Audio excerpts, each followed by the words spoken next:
Welcome to This Daring Adventure podcast, where we work on bridging the gap between where we are and where we want to be in order to live a bigger and bolder life. In this podcast, we will provide inspiration, tips, and skills you need to make your life the adventure you want it to be. Here's your host, mindset mentor, and life coach, Trista Guertin.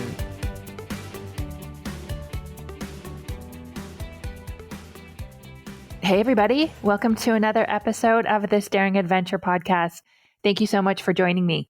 This is episode 22, and it's all about feeling your feelings. Now, feeling your feelings seems like a simple enough premise, but I guarantee you that you are probably not doing it properly, and most of us are not. And this is one of the most important lessons that I've learned since I started coaching, not just as a life coach, but getting coached myself. And it's one of the things I share with all of my clients, and I wanted to share that with you here today because it is so important that we understand our feelings and how to allow for them and to process them in order to create the results that we want in our life. Let's dive in. As you know, we are not really taught how to understand, allow, and process, and even create our emotions. If we don't allow and process our emotions, then they will drag on, and they can physically, emotionally, mentally make us feel ill. And if we don't process them, then we can go our entire lives dragging them along with us like we're weighted down with suitcases or weights. Okay? And then if we are willing to experience them and we learn how to actively create them, then we can get whatever it is we want. We can create any result we want in our life if we are willing to feel all of our emotions. And so I'm going to go through each of these 3 points in a little more detail here. The first one is that we are not taught to feel our feelings, to process our feelings, to allow our feelings, to create our feelings on purpose to get what we want. In fact, a lot of us are encouraged to do the opposite, not to be too emotional, not to cry, not to wear our heart on our sleeves. We view and we've been socialized to believe that emotions is feminine and it's weak. We get embarrassed, and as a result, we have a difficult time not just talking about our emotions, but allowing for our emotions, to feel our emotions. I've had conversations with clients who cannot tell me what they are feeling. They're so out of touch from what's going on in their bodies that they cannot describe or speak about their emotions in any detail, not even just naming it. And this has to change. Having emotions, experiencing emotions, is a part of the human experience. There's nothing wrong with these emotions. It's all perfectly natural. If you are feeling any emotion, it's okay. You're a human being. So there's nothing that has gone wrong when you experience emotions. Now, down the line, we can talk a little bit more about certainly some emotions are preferable than others. I don't like to classify emotions simply as negative or positive, but certainly sadness, anger, disappointment, fear, worry, doubt, all of those can be classified as negative emotions. But even those have a purpose. And although we would like to avoid being overly angry, rage, overly sad, it doesn't mean that anything has gone wrong when we do experience these. It's really important to be able to get in touch with your emotions, to understand what's going on in your body, to allow for them. And just know you're having a human experience and it's okay. And to be able to have these conversations, even with yourself or with your coach, with your therapist, with your partner, with your friends, can be beneficial. Sometimes just talking about it, airing it out, venting is beneficial. But please just know that there's nothing wrong ever with the way you're feeling. And it's all a part of our human experience. Nothing has gone wrong. Second, if we don't allow for our emotions and process them through, they can drag on and they can make us ill. Sometimes they can drag on for years. I'm sure you've met people in your life who have experienced something in their childhood or their adolescence or adulthood, and they still become very emotional about the situation, the event, whatever it is that happened years later. Now, I'm not talking about big T traumas. Those are separate, but we're talking about small T traumas here. Regrets, disappointments, maybe things that your parents said, things that happened at school, relationships, what have you. These are things that still create an emotional charge in you today when you think about them. I often use the example of when I turned down a job that was extremely well paid and I regretted it for years later. And every time I thought about it, I would get this clenching and this sinking feeling in my body that, oh, I made a mistake. But learning to allow for that emotion and to process it through helped me to release it and to let it go. And now I'm not dragging it on with me into my future. I'm not spending emotional and physical energy on it anymore. I've been able to let it go. And being able to do this with all of these sort of past events is very beneficial for letting things go and then being able to concentrate your energy on your future. I also mentioned in a previous episode on your relationship with your body, healing that relationship, the work of Dr. John Sarno, who wrote about how physical pain is caused by emotional pain. And when we are not able to process that pain and release it, it will manifest in our bodies physically and create a great deal of pain. And I believe to a certain extent that that is true. There are all sorts of ailments that are exacerbated by stress. We know this. I have psoriasis. If I let my stress levels get too high, I will have a flare-up. Realizing that there is this connection, and if we're not taking care of ourselves emotionally, then it will have repercussions on us physically. Third, being able to allow and process our emotions and then ultimately create a desired emotion will help us to achieve the results that we want in our lives. If you are willing to feel any feeling, you will be able to set goals, take greater risks, make yourself vulnerable, to go after those big results in your life, those big goals, taking yourself to the next level, making changes.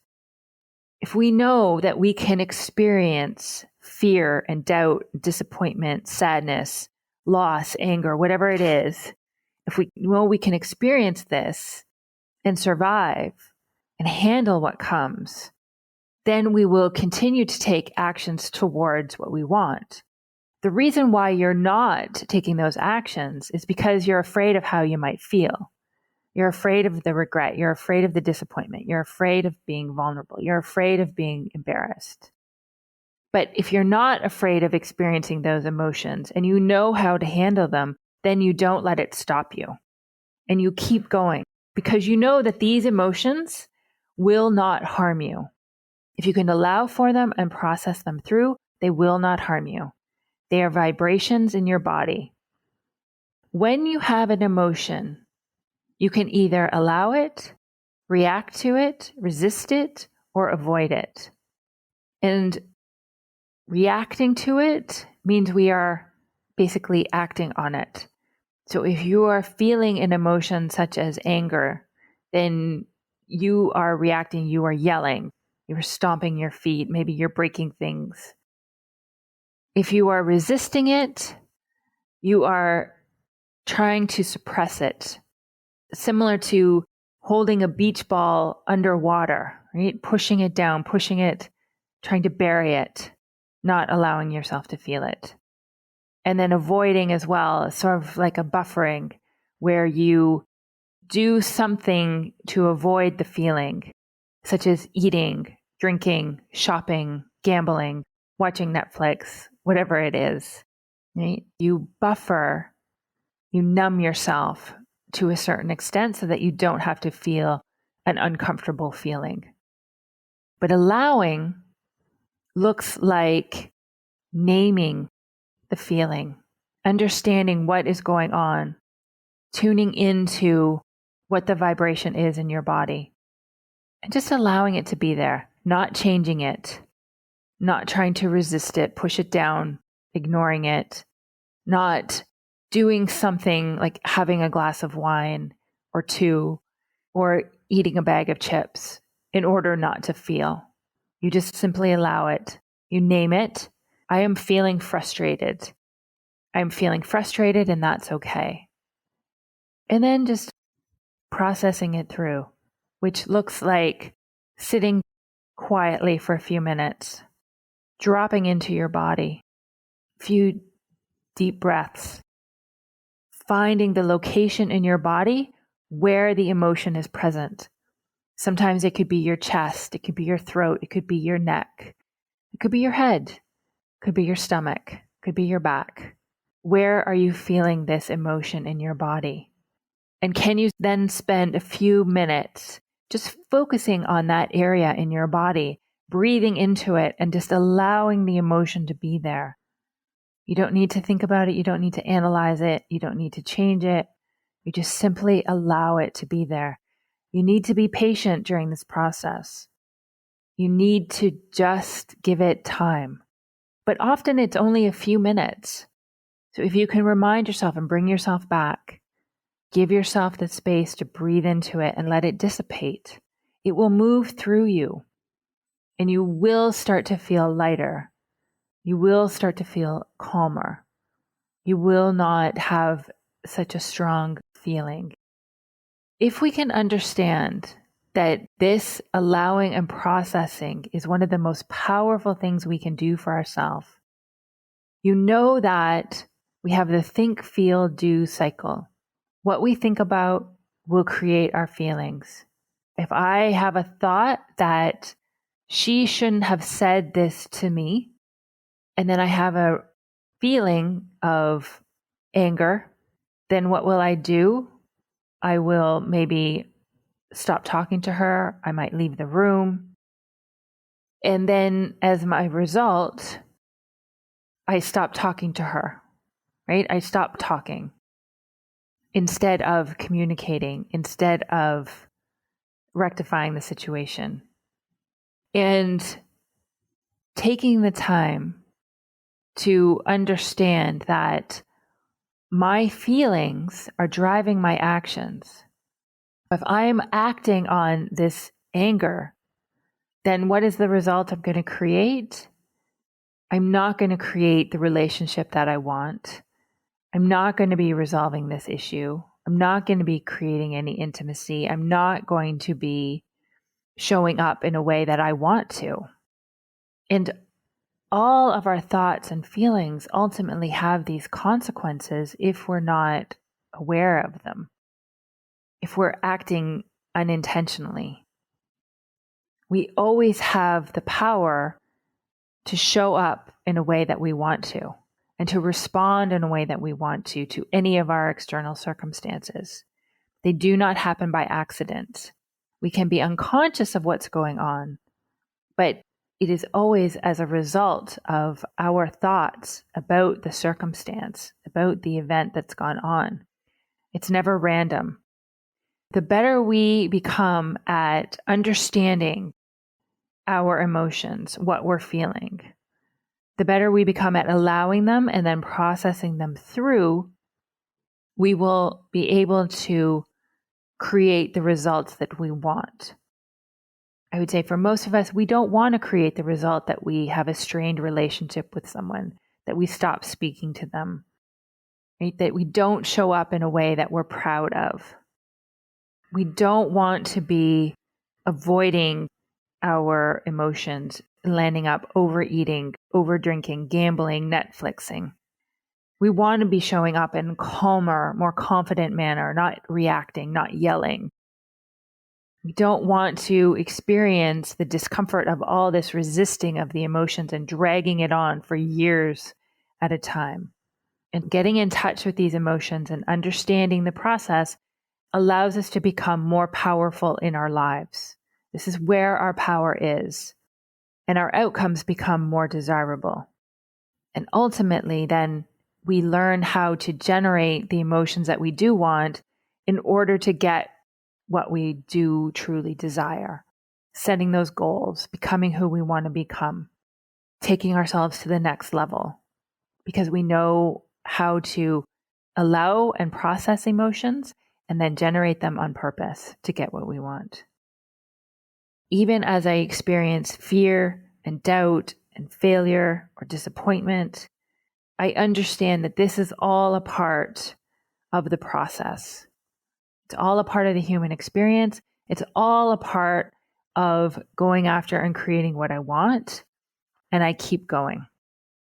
These emotions will always be a part of our lives. Nothing has gone wrong. And they are the driving force for how we show up in our lives and creating our results. And if we want to build quality relationships, if we want to go after the big goals, if we want to take ourselves to the next level, and if we truly want to find out what we are capable of, this will all be determined by the way we handle our emotions. And it's a skill.